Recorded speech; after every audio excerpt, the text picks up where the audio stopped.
মানুষ কিছুটা গর্ধব হয়। আমি কিন্তু বলেছি আমি আপনাকে চিনতে পারি নাই, আমার আগে আপনাকে হাসিনা চিনেছে, দেশের মানুষ চিনেছে, সেই জন্য বলছি কারো ক্ষমতা চিরকালের নয়। হাসিনাকে বারবার বলেছি, শুনেন নাই উনি। ওনাকে আমি মায়ের মতো সম্মান করি, আর আপনারা জানেন আমি মায়ের জন্য কি করতে পারি, এটা বাংলাদেশের মানুষ জানে, টাঙ্গাইলের মানুষ জানে। সেই জন্য বলছি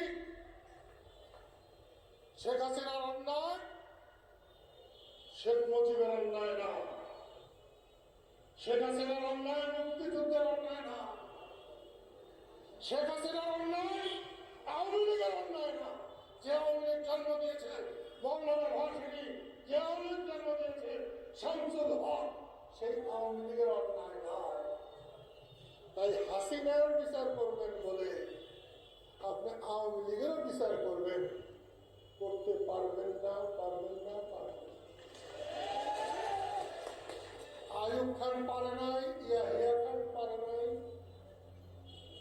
আপনারা এটা করবেন।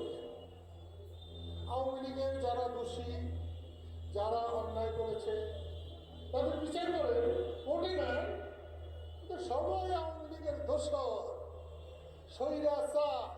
তাহলে তো আপনারা আমের আচার। আওয়ামী লীগ যদি স্বৈরাচার হয়, যে কাজগুলো আপনারা করছেন এখন, এটা কি আমের আচার? না।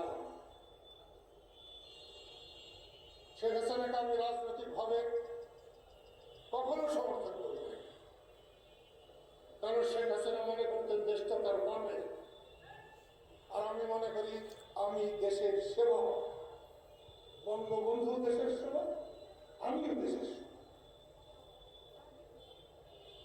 দেশের মানুষ আমাদের গোলাম, এটা